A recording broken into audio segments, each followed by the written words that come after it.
and open their arms.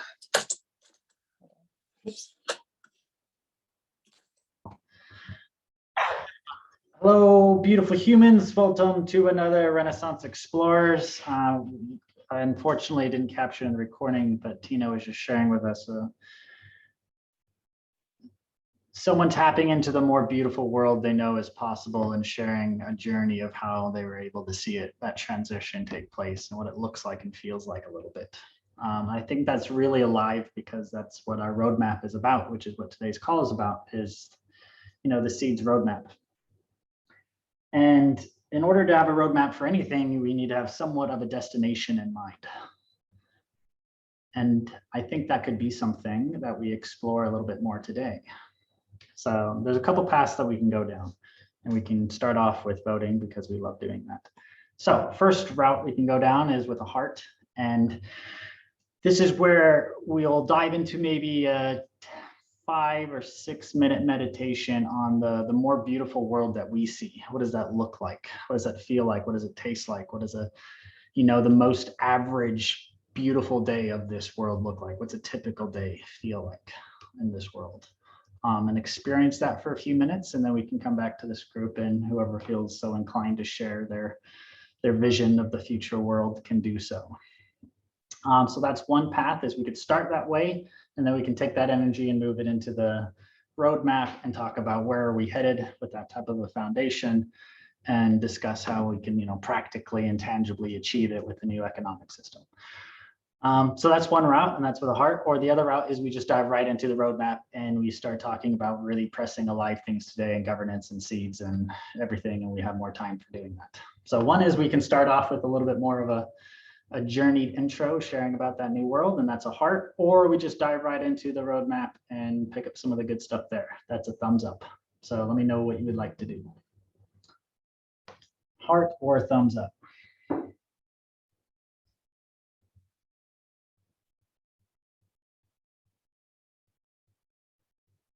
All right, it looks like hearts are winning. Well, then this is exactly what we will do. So a 5 to 7 minute meditation. So what we can do is we can all find ourselves in a comfortable position, whether that's standing or sitting up straight, pulling your shoulders back, connecting with your spine first and feeling, hearts always win. And feeling a straight line from your lower back up to the base of your crown or your head. Make sure you're in a nice tall position. The energy centers are all aligned. You're feeling open and fluid and relaxed. And then take a real big, full, deep breath in. Fill up your lungs as much as they can, really pack in the air, and pay attention to your lungs. How do they feel when they're filling up with air? Do you take full deep breaths often? Is this uncomfortable? Is this new? Holding that breath in, and then let it all out with a big sigh of relief. Just and any tension you're holding on to, just let it out. And just gently take another full deep breath in, filling up your lungs. Again, packing them a little bit full. Hold on to it and just feel what that feels like. Relax into that moment for a second, and then let it out with a big sigh again.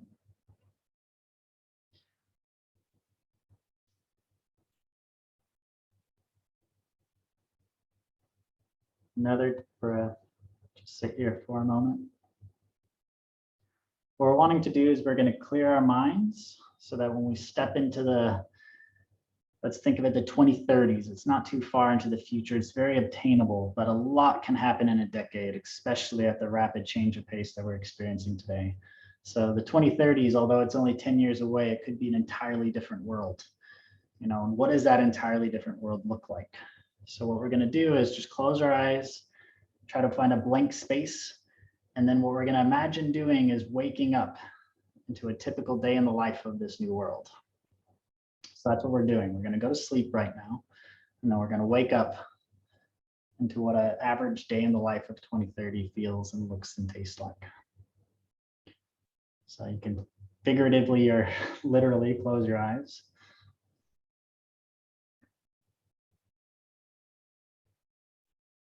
Just clear your mind, try to remove any thoughts. It's also really helpful if you can just imagine a white room, just completely surrounded with white. So nothing but white, completely clear. And then in your mind's eye, not literally this time, you can open up your eyes. Imagine yourself waking up in your bed. And you can look around. What does your bed actually look like? What type of bed is this?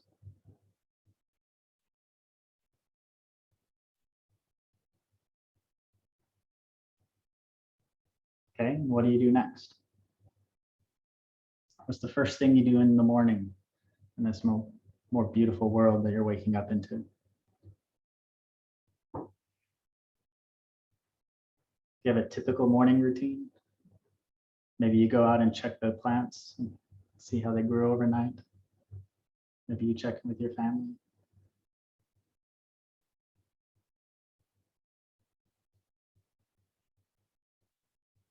And how does your day progress? How do you build your day? Is it already set out for you? Is it something you discover on your own? Do you have a work, a job that you typically do, or is it something that you discover each day? How does your day unfold? And then I'll leave quiet here and I'll just let you explore that journey for another couple moments. And then I'll wake you back up here in about 3 minutes. Just walk yourself through a day in the life.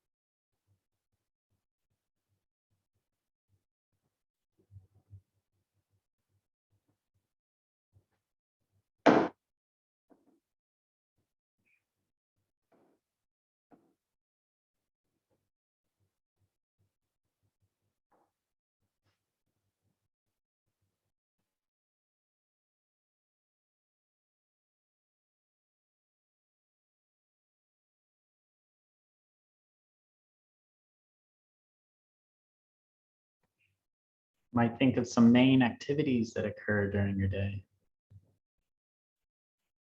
What are they? What type of hobbies? How do you spend your time? How do you enjoy your time?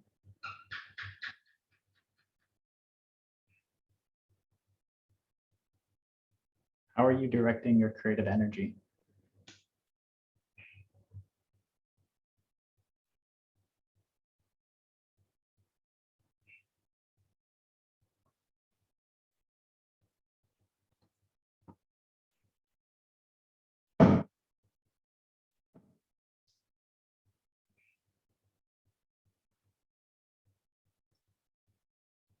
Now slowly, for those who feel called, if you're really enjoying your journey, you can stay there as long as you'd like.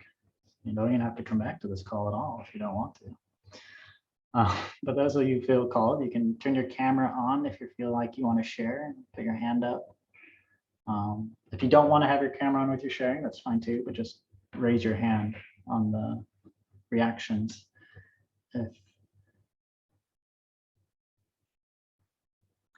A big part of how we create our realities is by telling stories, and the stories always begin with someone, or sometimes and oftentimes a collective of someone's coming together and writing that story and creating it. So a big part of manifesting that future that we just lived and envisioned is by sharing it and helping others see it. And we can steal hacks from each other as other people have, beautiful pieces that we'd like to be part of our future. We can weave them into our future narrative. And I think that's one of the more important works that we're actually doing here is co-creating that story of the world that we want, weaving it together, finding the most epic elements that other people have that we didn't necessarily have, that are making the story better than we could have ever thought of on our own. And then weaving together a pathway of how we're actually going to manifest that into reality and how we're going to get there. So it's beyond just the wishful thinking and dreaming, it's dreaming and creating. which is what the roadmap is all about. But either way, Julio, you have your hand up first, and then right after you, Julio, just pass it right to Michael, and then whoever else puts their hand up. Julio.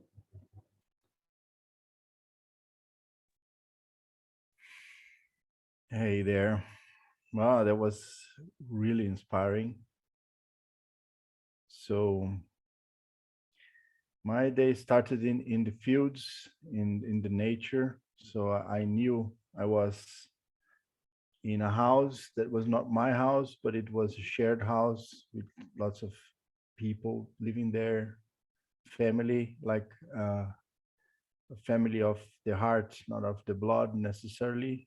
And I started by celebrating with good food, breakfast, talking to some of my friends and family there, walked around the nature a little bit, picked up some fruits and stuff for the breakfast as well.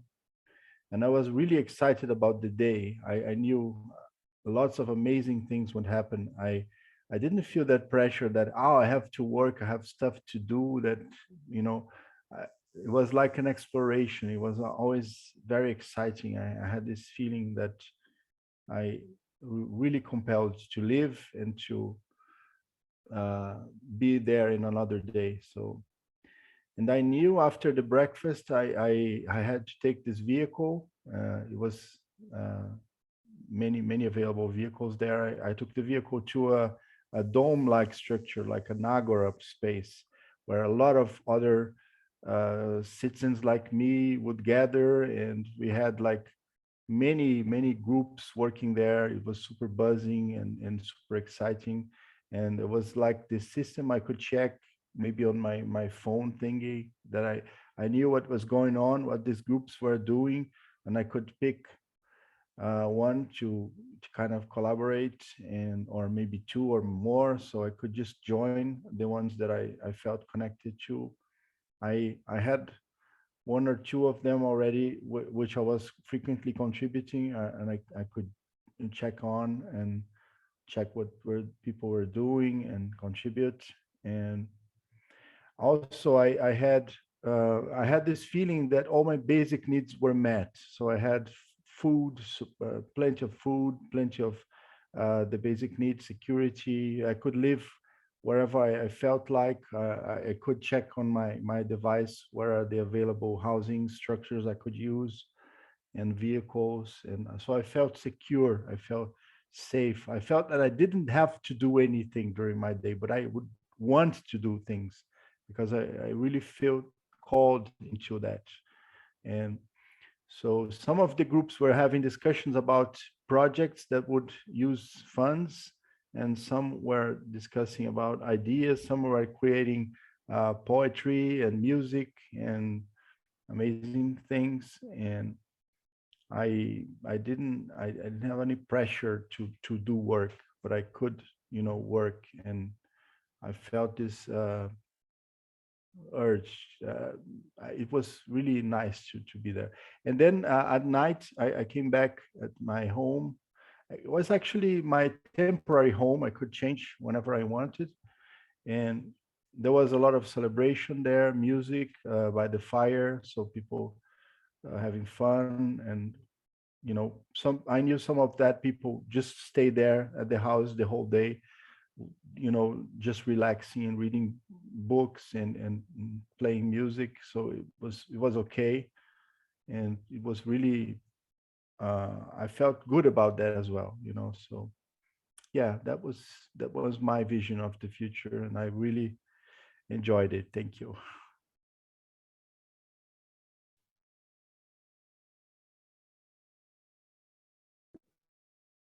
I'll jump in here if you finish there. So Reiki, it's something a little different, if I may, because I've been doing this exercise for the past week to some depth. And the reason for that is because in just over an hour and a half, I'll be presenting to a group in the UK called Encode. I reached out to them because I want them to help design an event specifically for South Africa. And we're basing that event on Event 201. Event 201 was the simulation exercise that was run just before the COVID pandemic. And if you look at what has happened around the world, these kind of events are particularly effective, whether you like them or not, whether it's for good or for bad. The concept of future truthing, which I think is what you're talking about here, where you really feel into your future, has a miraculous, or whatever you want to call it, way of bringing forth that future. And so what I'm planning in South Africa is a simulation where the entire South African government resigns. We then have a period of 3 days where a wisdom council is formed, and we have a period of 3 days where expert testimonies or expert witnesses come forward and talk about an entirely new form of governance. So how do you coordinate the South African public? How do you bring in alternative currencies, like seeds, obviously?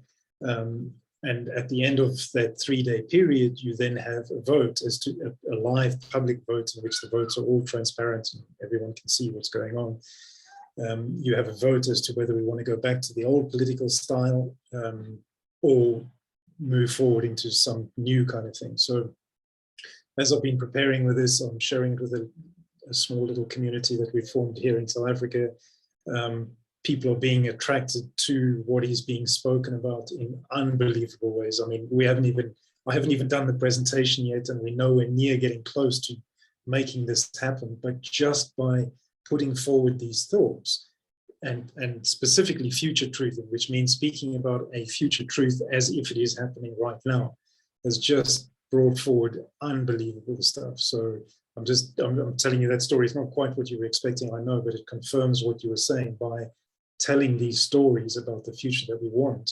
And the stuff we're tackling here is particularly sensitive and precarious. We're very, very close to civil chaos for various reasons. And obviously we're trying to avoid that. There's a general election coming up in 2 years' time. So there's some very big and heavy things hanging over the country. And yet we're turning it into a bit of a game. And as people hear about the game, become all inspired and say, hey, this is a real opportunity for real change. So I just wanted to share that. I'm in a very good space at the moment, and this future truthing stuff works. So that's me. I'll hand over. I see somebody called Seeds Headquarters as their hand up. Is that you, Anna? Hey, thank you, Michael. It is me and Irina. I wanted to share because this was absolutely magical for me, for us, I think. And I very much resonate with what both of you shared, Michael and Julio. And my day was filled with a lot of peaceful love, unconditional love. That's what I felt. I felt like it was a vessel for unconditional love on earth. And I was feeling so very excited and so full of life, waking up and going about my day. I'm so excited to all the different activities coming to the end of the day, everything that I had done in so many different domains, let's say, may it be physical activities and going out and communicating with plants and animals. And that bond and communication was so much alive for humans and plants and animals. And that was so beautiful to watch. And also having free time to go do beautiful hobbies such as surfing and yoga. And also doing like more brainy work and writing. And nothing had to be done. That was the feeling, that peaceful restfulness. It was always a choice, and this infinite field of possibilities. So yeah, that was beautiful. And I am incredibly grateful for this meditation. Thank you. Yeah, just share shortly. Thank you, Anna. And thank you, Julia, Michael. I will not share exactly what I imagine my day, because somehow I will replicate a lot of what Giulio said. So thank you, Giulio, for that. That was really inspiring and resonated a lot with me. And that really makes me want to connect with you more. Thanks a lot.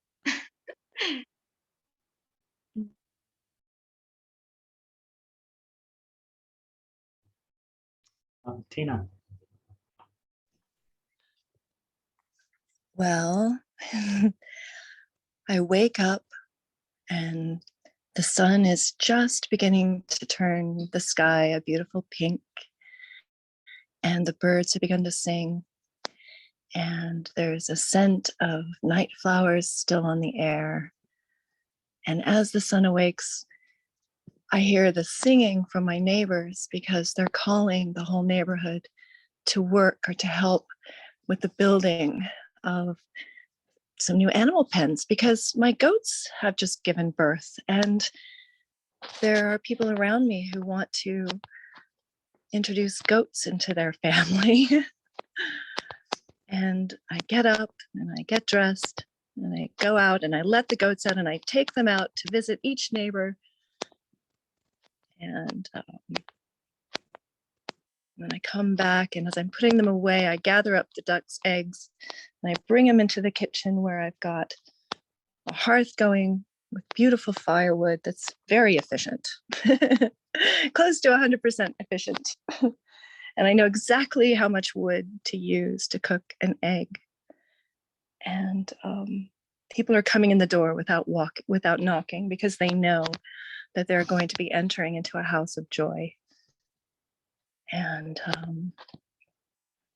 we begin the discussion of what the day is to be, because someone has just arrived to teach me how to weld, finally. And there's a whole series of learnings and a whole series of taking inventory of what each of us knows and offers. And the day is filled with the sound of children and adults all together, and animals happy coming in and out. And that's how each day begins. And that's my offering.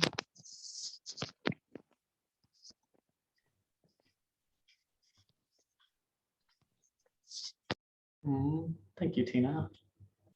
Oh, does anyone else want to share before we keep going?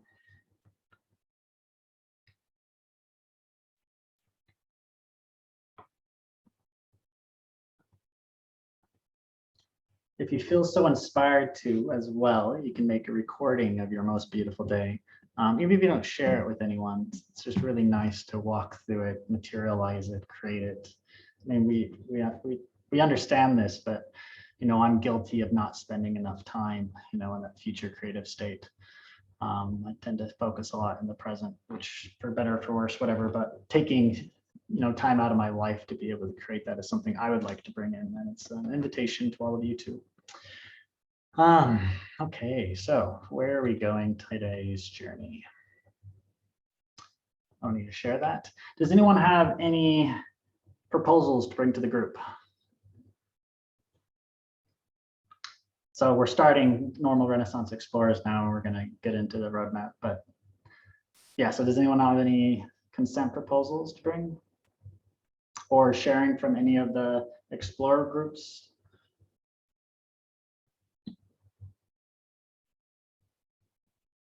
Easy. Oh, Seeds HQ. Yes. Yeah, we'd like to share that from the exploration group working on the milestone proposal. We have a draft ready that we shared on Discord. We will post it on the discourse forum, also for people to be able to read and provide feedback and comments. So we really invite everyone to take a look there. It's a bit difficult now. We are on a phone having some challenges with electricity and cannot share the link. But we'll share it on the discourse, and we invite everyone to provide feedback and input, as the intention is to post the proposal on the co-op by the new moon, which will be like the beginning of next week. So I appreciate any feedback and input from the explorers. Awesome. Thank you for taking that. Cool. Anything else to share?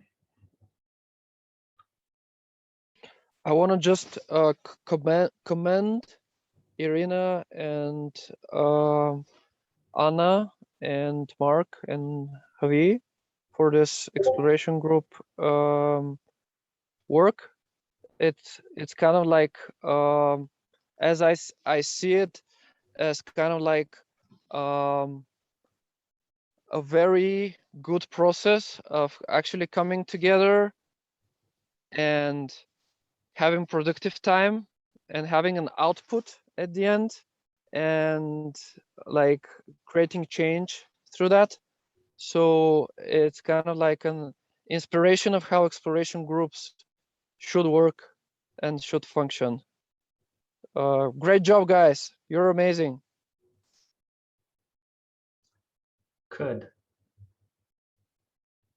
Julia. Yeah, just to mention that from the core explorers, we had this alignment call today, and we realized that the exploration groups are missing maybe some structure, some, you know, like how to come up with a proposal, and maybe having someone from the core explorers to actually come to in terms of questions and expectations. So we are designing a new role for the core explorer that should be there in place for a long time ago. But anyway, so it's called exploration groups guide.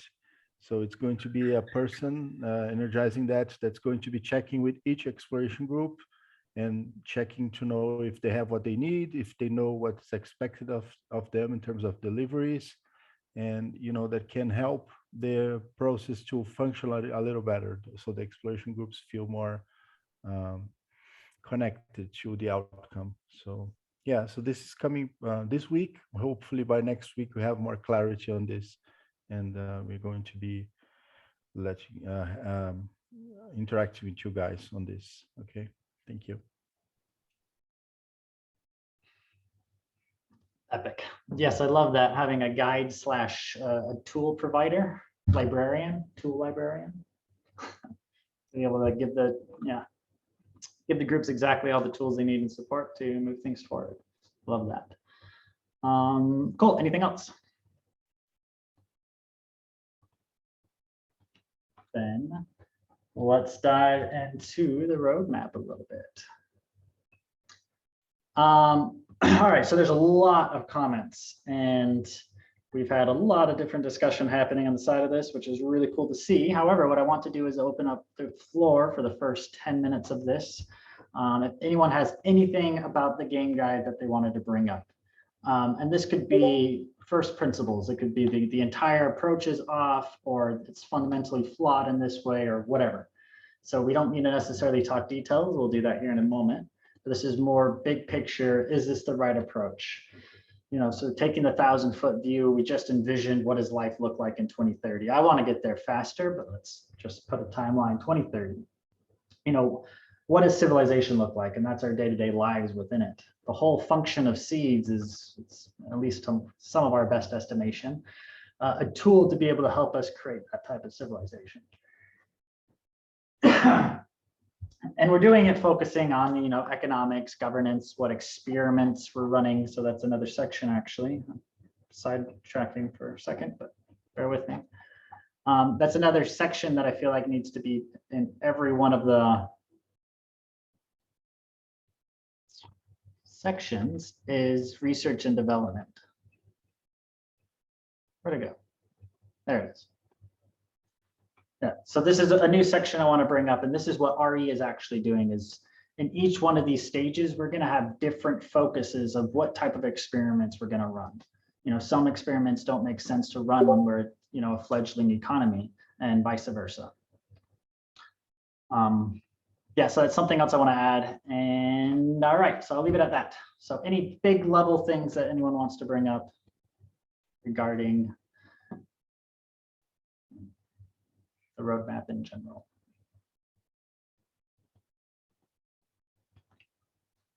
Nope. So we're all pretty happy with the approach. We think this is, the best way for us to get to that future state, walking through it like this. Awesome. Okay, so maybe not. Max, Apostle, then we'll dive right back into it. Thank you. It's not that I say it's not the best approach, but I personally feel that it's just like a possibility, a vision of possibilities, and for me, that is in the first paragraph section there it says that it is just one of many possibilities, but it doesn't feel like it. Like for me, it feels like very much like a thing. Okay, this is how we want to do it, and this is how it's going to progress, and this is then how the DHOs are going to focus on, and this is what maybe now also RE will focus on.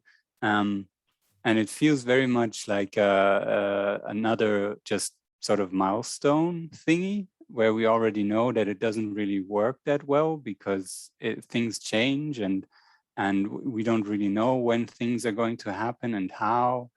And so I would like that it's a bit more clear that there's one section of this is how it is right now, and this is actually what is alive right now. And the rest is really stuff that is still to unfold, but there's sort of a direction given, but it's not like set in stone. It's not a milestone. Yeah. I love that. And, in a future state, we might have 3 different roadmaps actually all kind of out there at the same time. So what I mean by that is this could be the RE roadmap. So this is something that, we as RE are coming together to say we're sensing into the seeds ecosystem. This is what we're identifying as the next places that we can go to, and putting them out there. So I do like making it a little bit more that this is RE's perspective of a roadmap, and then creating that together, and then inviting people to, come down that road or not. But also it's a lot about inspiration. And also this is alive. We're going to keep updating this roadmap as we go. So anytime somebody joins and they want to give a best estimation of where Seeds is headed, then they can read this roadmap or the various ones out there. So yeah, I think that's a good way of actually updating this, is to say this is from our perspective and just that perspective. Does that actually help, Max? Yeah. If it's clear, I don't like. This is something probably also very hard, even for anyone to really make clear. But like the videos that you made, that are, in my opinion, beautiful. But still, that they created a lot of expectations and thinking behind that are not actually true right now anymore, or something. And I feel that there's I had the same feeling when I read the roadmap, that it creates sort of that idea, this is how it has to go and this is how it is. And then people come and say like, yeah, but we are not supposed to do that because in the roadmap it says this and this and that, which might be the intent of the roadmap, but maybe it's not the idea of telling people this is how it has to be. But more of like, this is one vision, one kind. And it doesn't seem to be very clear, at least to me. I really don't want to do a back and forth. I'll respond real quickly and then we'll go on to Apostle. From a very practical point, there's no way of enforcing this roadmap. So even if we said this is the way it has to be, and if we're approaching it that way, no one in Seeds has to listen, which is why it's a decentralized system. And what's kind of the beauty of it, right? Is this isn't from a CEO who controls the pay that's saying this is how we have to do it. And if you don't do it this way, you're fired. It's here's an invitation of the way forward. And what's nice here is that, we have to guide through inspiration. We can't say, follow this roadmap. This is the way it is, because people don't do that. And it's annoying and frustrating. And then we have to like herd people through our roadmap. Instead, we have to design it in such a way that people feel inspired to go down that path. So I think that's also our challenge. And when we're visioning from that 2030 state, it's really anchoring in that beautiful world that we want and making sure that this is a path to that vision, because a lot of people want that. Julia, what you shared, I mean, you know, freaking cookie cutter that, and I want that day too, you know. I think a lot of people do. So I think if we get real clear on this is the vision that we're going down, the people who see that vision too, then they can carry on this journey. And again, we're creating this roadmap together. We don't know necessarily the best way, but there are some things that through reasonable observation we can tell aren't viable right now, but they will be viable later. And that's why I think it's helpful putting them in a roadmap to say, thinking about funding a proposal to clean up the Great Pacific Garbage Patch right now is just absurd. Like, let's not waste energy designing a proposal to clean the Pacific Garbage Patch right now, because we can't fund that. But 5 years from now, maybe even sooner, we might have the possibility to seriously consider that. If we grow to the size of Bitcoin, for example, we'd be distributing billions. Then we can seriously say, okay, actually, we can tackle this problem. Let's start discussing how to clean up the Pacific Garbage Patch, right? So that's just one of the things as an example that we'd say, let's do that later rather than sooner. And who are we approaching at those later stages, et cetera.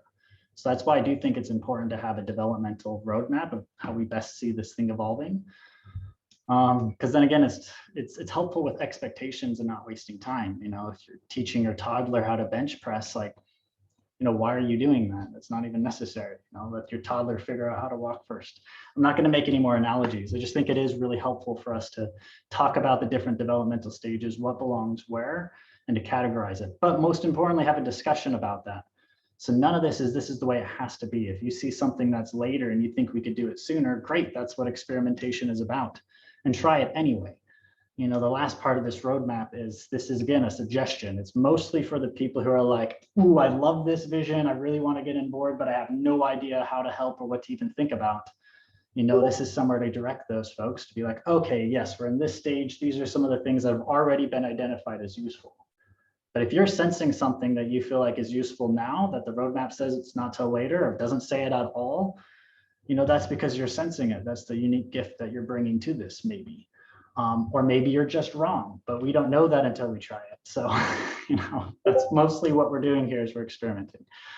Anna, thank you.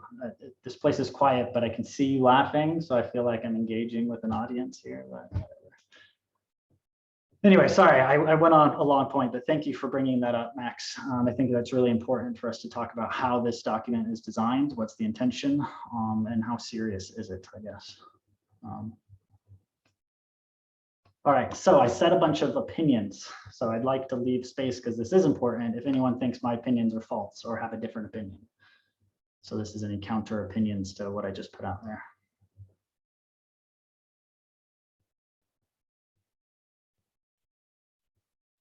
All right, if you feel like not speaking up, just send me a personal message if you do have anything like that. Apostle. I would make a comment. I'm sorry. Didn't mean to come in so late. It's okay. In regards to what Max was bringing up, and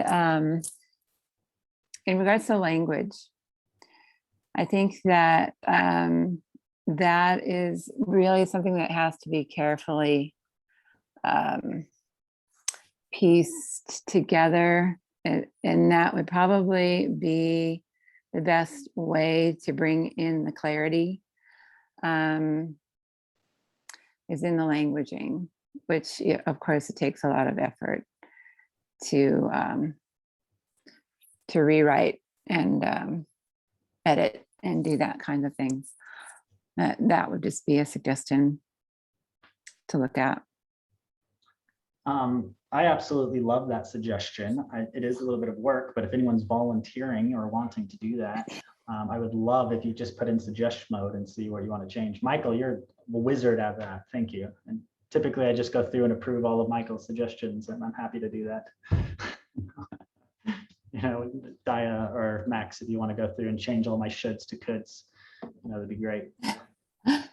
Yeah, I would hop in there. Yeah, I could So try that's that. lovely. And actually framing today's session, so to give you guys a roadmap of what we're doing here, today we're going to go high level, which was what the point of this discussion was. And then throughout the week, we can go and put all of our feedback and comments in the guide or the roadmap itself. And then the next Renaissance Explorers, we're just going to go through it, integrate all the feedback, discuss it, and clean up section one, phase one. Clean up phase one and phase two. And make sure we're at least all aligned in the present moment. And I think that's really important because that's what this whole milestone and setting up all the do's and what the whole ecosystem's needing right now is kind of a North Star that we're all saying like, yep, we're heading in that rough direction. Cool. All right. So Apostle, Julio, if you guys can be relatively quick, let's say 2-3 minutes each, then we'll have some time. Apostle. Yeah, I have 2 points. First point is that the further in the future you go, the bigger the chance of not being accurate, and the smaller the value of having the map there at all, right? So my point is that I think it's super important to have the map for right now and our current and maybe our next stage, but then we should have like a sketch. If you have the metaphors of painting, you might have like a very beautiful detailed painting with acrylic and oil paints for the current and next stage, and then have like a sketch with just a pencil for the next stages that are coming up in 3 or 5 years or 2 years or something. That's one point. The second point is we should also, like, when we have something that we kind of agree on, that most people don't feel tension about, that we've kind of like, we can create a video about it, because I think that this framing, that in the current stage where we are in mode that even if businesses take payments in seeds, they should view that as an investment in seeds and support, not as something that is equal to the fiat money, right? It's something different. We should like have that message and that framing kind of like more visible everywhere in the ecosystem, so it just sets the right expectation and it creates the right reactions regarding the stability or instability of the system at different levels, different times, right? So that's my things. I think we're doing an epic job of setting the stage of what this is for. So yeah, last piece of what it's really for is expectation setting. And you used a perfect example, and it's our communication. You know, seeds will be a day-to-day currency someday. It will be a better than free day-to-day currency that's easily exchangeable to other fiat. It's not that today. So we can talk about that future. We know that future is going to exist, but that's not the case today. We need to separate that. You know, what's the reality today versus what the future holds. Which is also why it's important for this roadmap and putting that, you know, where it belongs later down. As for the shell, I completely agree, and I think we already have that for 3, 4, and 5 stages. I wouldn't add very much more detail to any of those steps just yet. I think we've kind of reached max. So that's why I'm saying let's focus on the first 2 and really clean them up. I don't think we need to go on hyper detail. This is really supposed to be high level. If anything, I want our roadmap to be shorter in length than it is now. So if we can have more bullet points, because it needs, for it to actually be an aligning document, it needs to be obtainable, and people aren't going to read a 70-page document, or they'd read the game guide. Julio.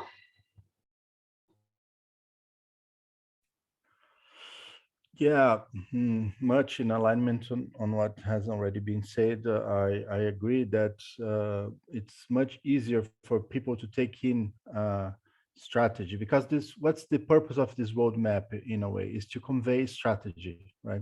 What's the strategy? What that we believe the citizens should be using for voting, in a sense, right? So it's much easier to convey the strategy in a simple what we are, the way we are now and the way we want to be. So, and what should we do right now and what should we try to avoid, you know? So, and then that's easier for people to digest and say, hey, yeah, that makes sense. You know, I like when we had in the past saying that we shouldn't vote on campaigns that want to give funds to people because we are not in this stage yet. We want to fund for campaigns to onboard more people into seeds, to give a small amount of seeds to a lot of people so they can play, you know, the game, instead of, you know, paying for organizations to just, you know, pay salaries and stuff like that. So that's a kind of strategy that makes sense, and it's like a one-liner, and people can just read that and say, yeah, that makes sense. So I'm voting like this because I really understand.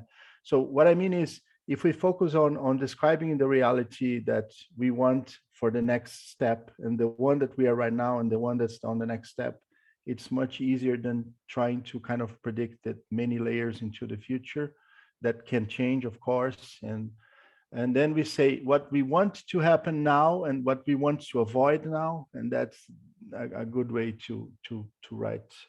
I mean, that's one nicer, easier way to write strategies. So what I can do, and I maybe want attempt to do, is try to reread the whole roadmap and try to summarize that into one page, kind of with like 5 or 6 phrases of strategy liners, so we can, you know, give that quick summary to people and say, hey, based on that, here's the things that we suggest you use when you're voting.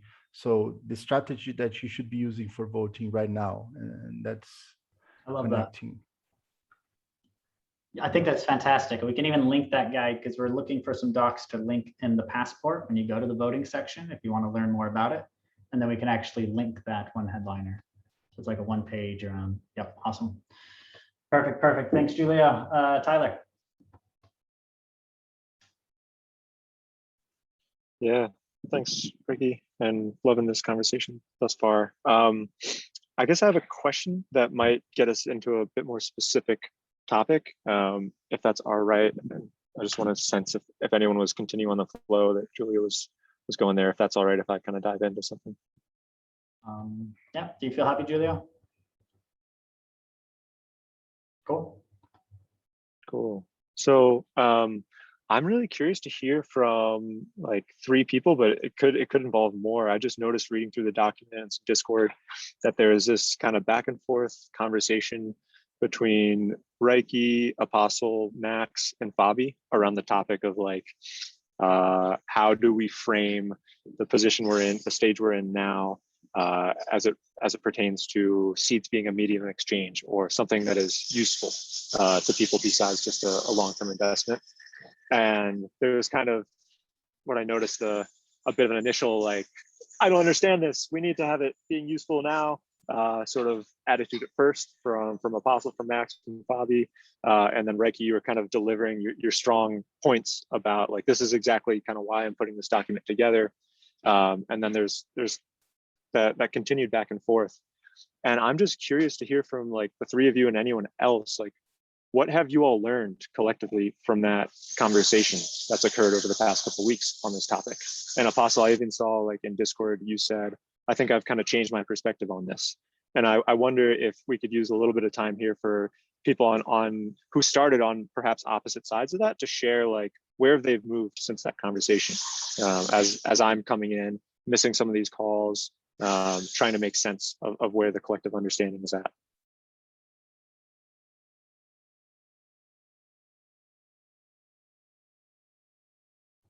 Is that a new hand, Julia? Yes, whenever you feel.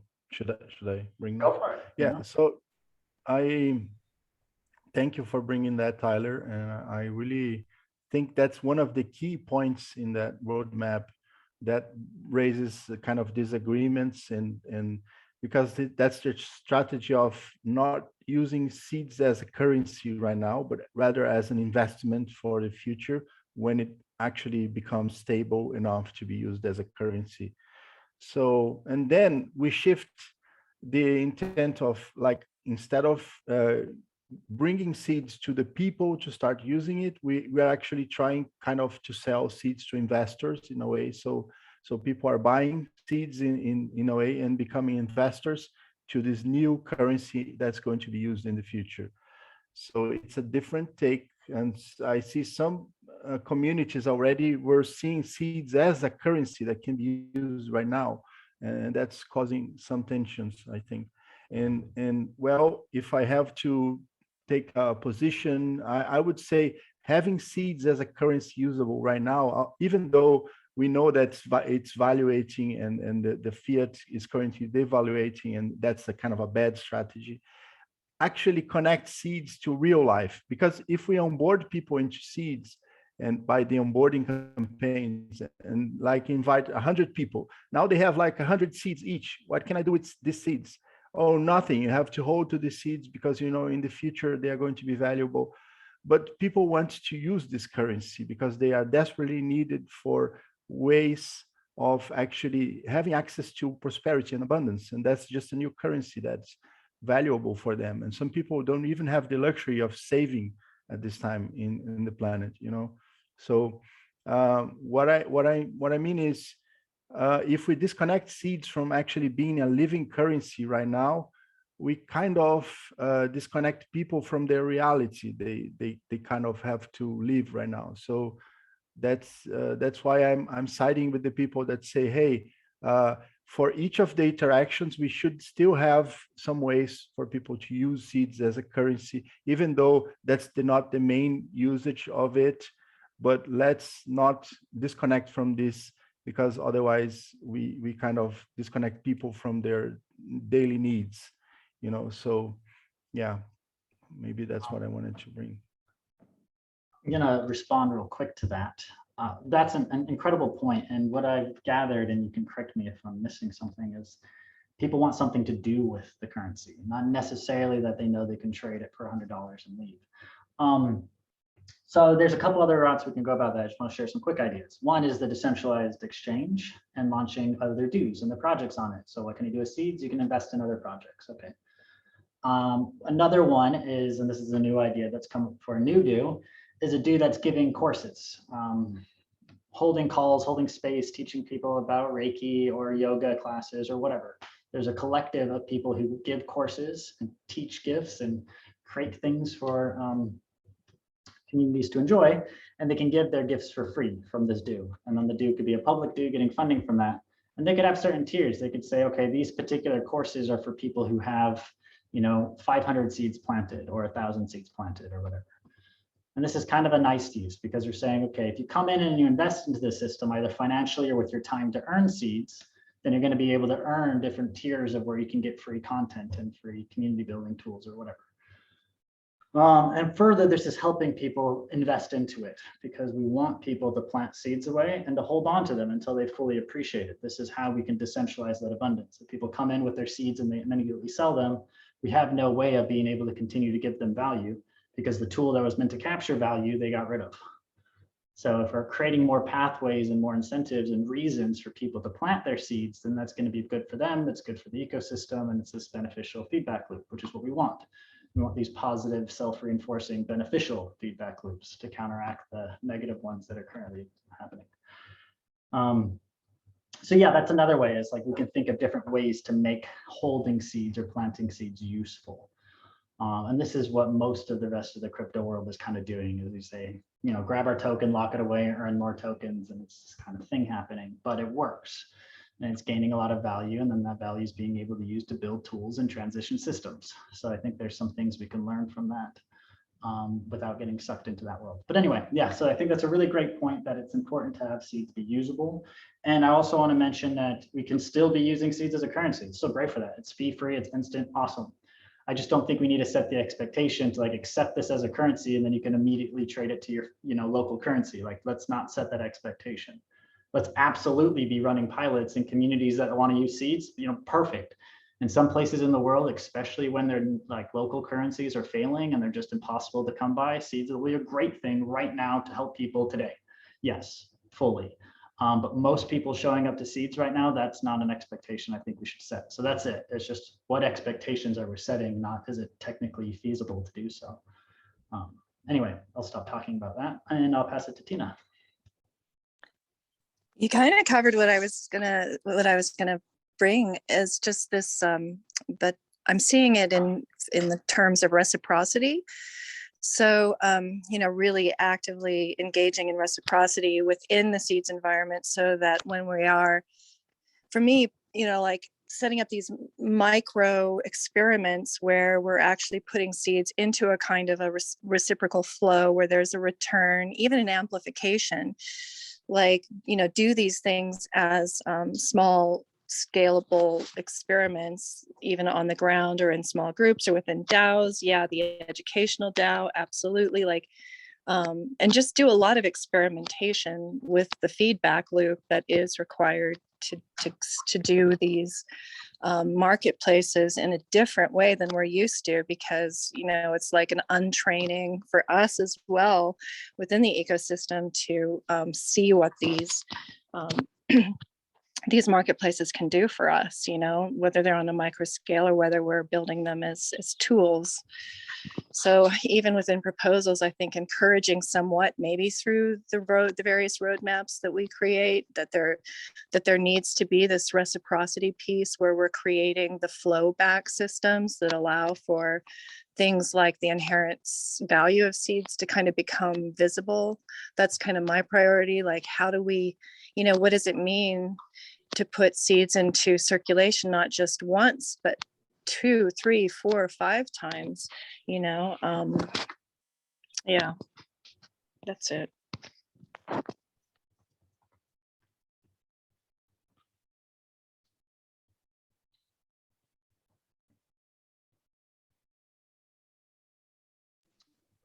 A reflection to that, I just agree.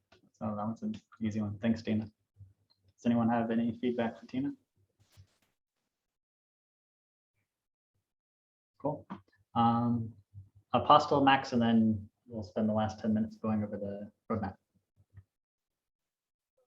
So kind of coming back to Tyler's question, what changed for me? I kind of like, I'll be a bit honest here. I worked a little bit for NBC and took payment in seeds, and then found out that they're not liquid at the moment, the seeds that I'm taking payment in. And I'm kind of like pretty deep into seeds right now. It's kind of like 6 months in the ecosystem, and I kind of know how Hypha works.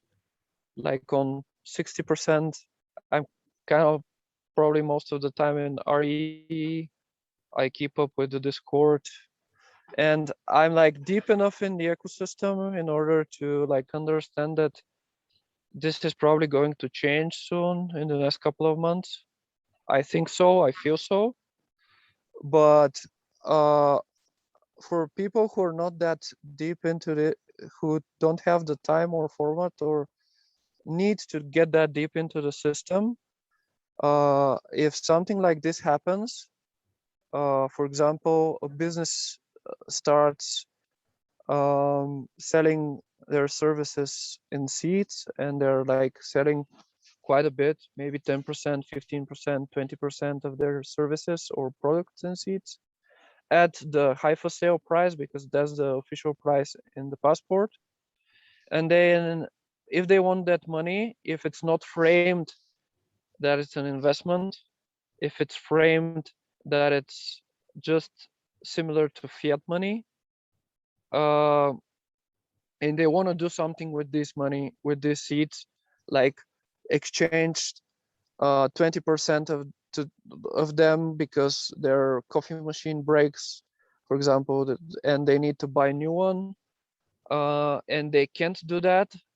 That's like a direct hit on the trustworthiness of seeds and reputation. And I think that trustworthiness and reputation kind of have to be we should think about them, and we should think how to uphold them. And that's actually a very easy solution to have for that issue, if we don't frame that seed is equal fiat currency, or seeds is equal money, right? Because seeds is a cryptocurrency, and it has the properties of a cryptocurrency. And one of the properties is that it's in the initial stages, it's not liquid. It's just enough people have to buy into it. It has to be listed on exchanges.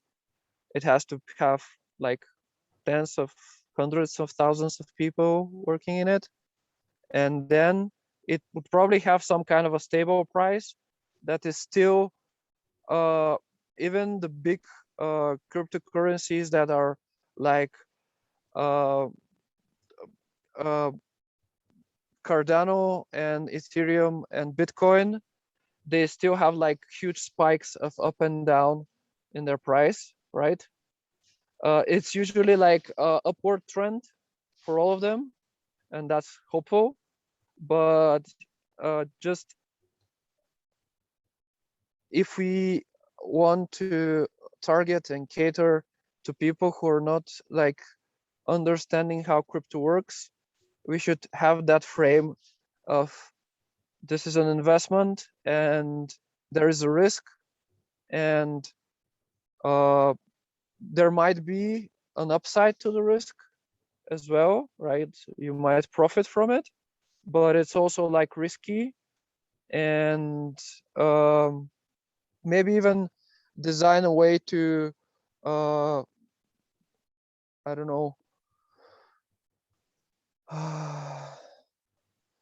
make that fixed price in the app be dependent on different price providers, so a person can choose which price they're working with. I don't know, something like We'll bring different anyway, solutions to it, but yeah, that's my point.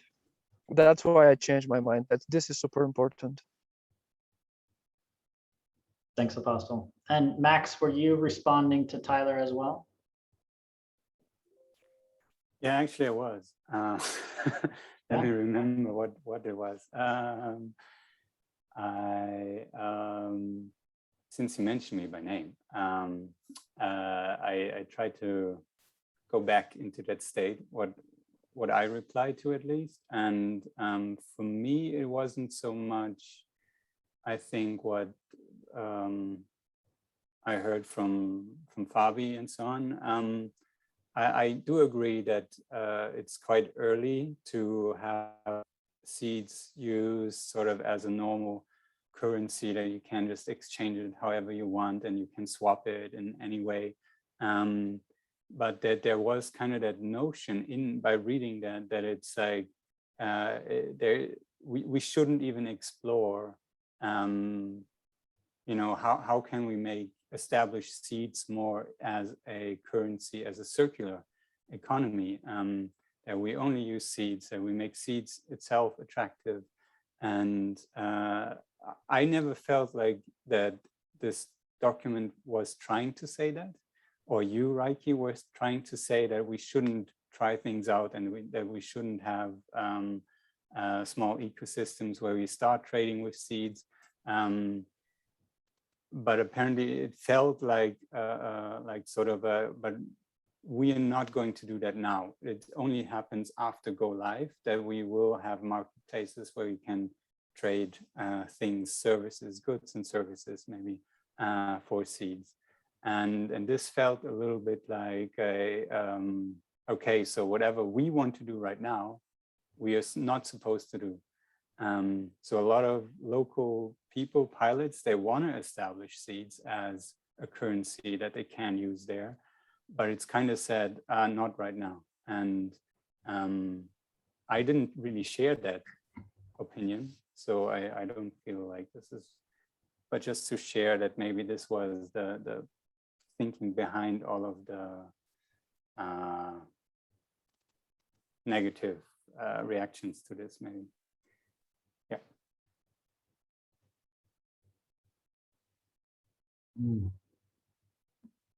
Yeah, I mean, exactly right. From my point of view is that, of course, let's do whatever experiments we want to do and whatever we're feeling compelled to do. Let's not hold back at all. Tyler, I'll give it back to you for a second if you feel. Yep. All right, then we just have a few more minutes today. So, all right, well, I changed the start here. So it's an A, there you go, Seeds Roadmap, crafted by the Renaissance explorers as one, so we're saying, 1A, we're going duplicates here. Potential path to a globally regenerative economies. How do we all like this? Better? Worse? Yeah, thumbs up. Cool. All right, so that's the high level. If someone feels like it's necessary to write a statement, we can say up here that something that we just came to, that we can try all the experiments. This isn't telling you what not to do. It's just discussing, one potential way that we can move forward and align our efforts. Like, for example, I think, the attractiveness for the exchange for seeds will come when we mature. So if we can design an economic system that is proving itself to be a better form of decentralizing our coordination and solving our challenges, then money will come into the system. We won't have to ask for it. Like, it'll be pulling into it because money is looking for safe alternatives to go to. We just need to demonstrate that we are one. So that's a different approach, is once we reach that level of maturity, the money comes flooding in and then we don't have liquidity issues anymore. But if we could spend all of our effort out there trying to beg for money rather than spending our effort making sure that we're a functional system that's developing and working properly, then we're wasting our efforts. It's just one way of looking at it. Alternatively, if we're approaching circular economies from the lens of an experimentation and learning and a laboratory, I think that's fantastic. Let's absolutely do that. But then it looks like us focusing our energy on running one of these experiments. And that's happening in Vilcabamba and a couple other places right now. So we can get behind those and learn from them and blueprint them. Anyway, so I think we're almost close for today. So I'm just going to go really high level of what we want to accomplish during this week.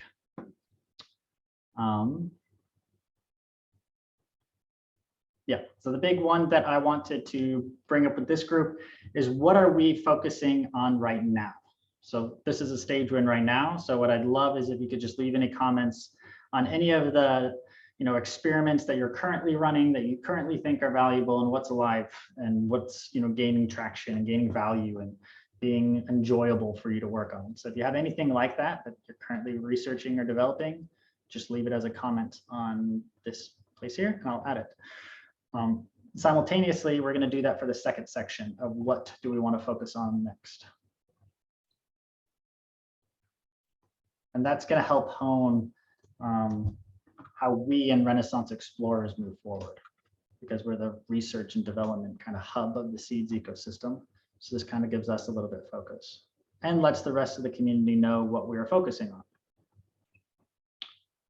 So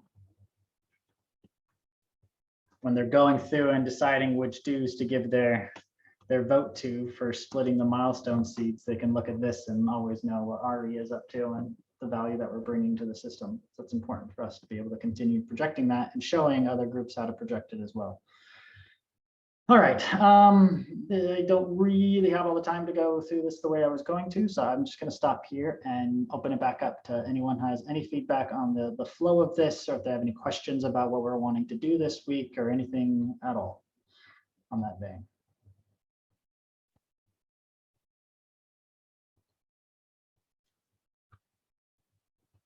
Was I clear? I feel like maybe I didn't make a lot of sense.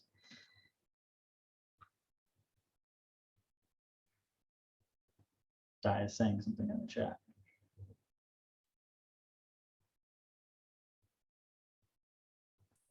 Yeah, No? I was just, We all good?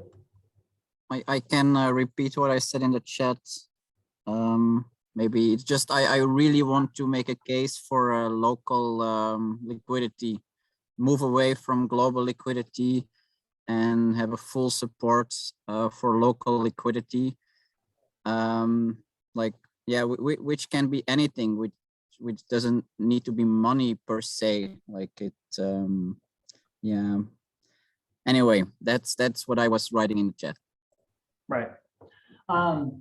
A good announcement. I just played with the first version, so still in super alpha, of the pure swaps. So where you can, in a decentralized way, you know, buy and sell seeds with, you know, PayPal, Venmo, and all that fun stuff. So just a more secured way of doing the Telegram swaps. So that could be used for setting up, you know, local liquidity pools. And I think that's, you know, helpful in running our movement building and our pilots, is approaching different groups, charities in particular areas, and saying, look, we want to, okay, you want to, you know, solve homelessness or solve local food or whatever their challenge they're wanting to solve locally, and they have money to do it. They're like, then we can approach them and say, look, we're going to take that money and you provide liquidity for seeds, and then we're going to use seeds to provide that same good, and then people can then guarantee trade it for that liquidity that you provided. So they put up $1 million, we put up $1 million worth of seeds and pay people. Maybe all 1 million goes out and goes back to the charity, fine. It was a wash for them. We still learned some new things about how people use an alternative currency in a regenerative economy, and maybe people hear about seeds, fine. No harm to the charity at all. But let's say they put up that million and only 500,000 gets bought out. And then they still have that 500,000 that they could then reinvest into it after a while. And this is essentially, it's like reverse engineering fractional reserve banking and what banking did. And anyway, so it's taking that same principle and reverse engineering it to, you know, have impact. And then if we have these successful studies where we can look and say, look, well, you put 1 million in liquidity to solve homelessness, but we actually had 1.5 million in impact over the course of a year. You know, and we want to be able to take that story then to foundations and be able to help them. But what's really cool about that is that they're actually buying an asset. So rather than just spending that money, if they're providing liquidity for seeds, they're giving their dollar and then they're getting a seed back. So now their charity looks more like an investment. And that's where the paradigm could really start shifting. So that's where I'm more interested in us than focusing on running these pilots, documenting them, you know, blueprinting them, not necessarily, you know, trying to just sling mud at a wall, if that makes sense. Maybe that last part didn't make any sense, but anyway, Julio. Hey there. So in terms of the flow, what I would like to share, and maybe that was the discussion happening in the core explorers as well. So the way we are seeing the explorers right now, it's initially we thought about cohorts, like, you know, like the academy does, but we kind of don't see that happening because we don't have a structured course kind of content that we are doing here. So wanted to share that we envision this process as an ongoing thing, that we're not going to kind of stop and say, hey, we're done, because, you know, there's a lot of things to do. However, we want to have the game guide approved by some time. So we see the working groups as efforts to actually hone the guide to get to a point where it's approvable, where it can be submitted to global voting and referendum. So we wanted to maybe in the future set up a date for that, to be the date for the submission of the guide, because the guide is going to evolve forever. If we don't say, hey, this is the point where we consider it, you know, set up a date for that, and then focus on that date, and having a better process for the exploration groups, because we see, I mean, I see that as a kind of a core explorer, that the exploration groups are the core of the work that Renaissance Explorer is doing, because the effort is to actually further develop the seeds economics model by these groups, you know. So and then so we believe that there will be a process for onboarding new people into the explorers, and people that no longer wants to be part of this will have an opportunity to live and to, you know, so we have this clarity of who is taking part and who is working on exploration groups. And so this is in terms of the flow, I believe this weekly calls will be like a checking point for the exploration groups to bring the subjects of what they're talking about, what they're doing, and then align with the other groups and other explorers, so we can move forward with the topics that are hotter in the week. So yeah, that's what I would like to see for the future. Are you gonna propose a time, Julia? Are you gonna find a date? For the guide, you mean? Yeah. Well, we could say the end of September, because that's where initially where the exploration, Yeah, the I'm Renaissance gonna have to put a exploration. hard no on that being a possibility. Yeah, but I'll leave that up to you, because you are the one that's Okay. bringing that river. All right, I'll propose a date next week. I'll put some thought into that this week. When would be a Okay. reasonable timeline? I've been a lot better at adjusting my timescales. When I originally got started with Seeds, I had envisioned go live was going to be about 2019, 2020 at the latest. So here we are. Things happen on their own time. But you brought up something really important, and that's opening up Renaissance Explorers. So we originally had this idea of this being like a course that was going to be, X number of sessions long, and then it would end. Okay, but a course that has X number of sessions and comes to an ending precludes that it did come to an ending. The learning was done, the course information was delivered. What we came to do was accomplished. I don't think that's happening anytime soon. So what I'm proposing is that we open this up to be just a weekly call where we continue to explore. There is necessarily no deadline for this cohort, which is what we were projecting out before, that we'd have this one come to an end and another one start. But instead, I'm suggesting that we just open this up so that other people who want to attend can come start showing up here, and that really these are just deep dive sessions. And that we might have some type of criteria to be able to communicate and share it, so that we say, okay, you can't speak for the first 3 calls that you're on. Just take that time to listen and understand before speaking up, because then you get a little bit more of the energy and the feel of the space. Because what I've noticed is sometimes when you open it up too much and then people come in and sharing all over the place, the field and the container that was held falls apart. So if people can harmonize to the current field before they share, then it creates a more harmonious environment. So we might have some rules like that. So I wanted to bring that concept up. We'll just take a quick poll here so I can gauge how people are feeling. If you really love that idea, just throw up a heart. If you want to open this up, you have no problems with that, you think it's a wonderful idea, let's do it. Yes, full on, heart. If you have any reservations at all where you think maybe we'll just keep this closed until we reach some point and end it, give a thumbs up.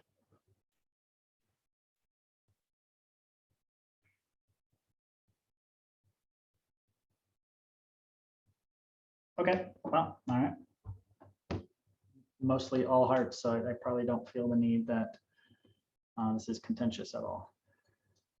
Cool, well then if that's the case, then I'll drive up a proposal for that too, and I'll present it next week. I think it'll be something really simple. Hey, Reiki, like we had a core meeting today and I was gonna do that, or did you miss that? Part of the core meeting, so I was ill-informed. So ignore everything I just said. Let Apostle kind of take that. It's kind of anyway, yeah.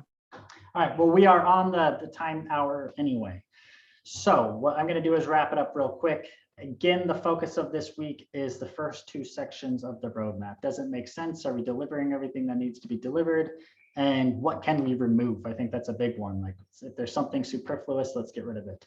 And we're not trying to box people in and saying this is what needs to happen and this is what you ought to do. We're just trying to give a high level, guiding star and compass for people to show up, kind of harmonize around, and to give a little bit more coherence in where we're headed. So thinking it from that level, we don't need to get too much into the details of anything. Cool. Does anyone have anything at all that they want to share at the close of this? Anything that they've come to? Any wisdom, any announcements? I know it kind of feels rushed. All right, cool. Well, then we'll close for today. Feel free to unmute yourself. One thing, maybe just saying that we feel that we are, I mentioned something that you mentioned today on the earlier call, that we are kind of starting season 2. It feels like we are evolving and maturing Renaissance Explorers into a new stage where we have more structure, where we have more clarity. So that's yeah, that's going to help us, steer into this, becoming this do eventually. So there's a lot, I have a new improvements. proposal then for us to make it season 2, in which case we need a new graphic to be the thumbnail for our new season. And a celebration as well, right? Why not? The end of season. All right, so then part of next week then could also be our finale, so we can have a really special episode. Wow, this kind of sprang on us. The season's coming to an end. Okay. Feel free to unmute yourself and make any type of comments or noises or anything that you'd like to share as we go away. Ayo, batata, cepat kecil putala. All right. Sort of weird today. Thanks, everyone. Hey. Thank you.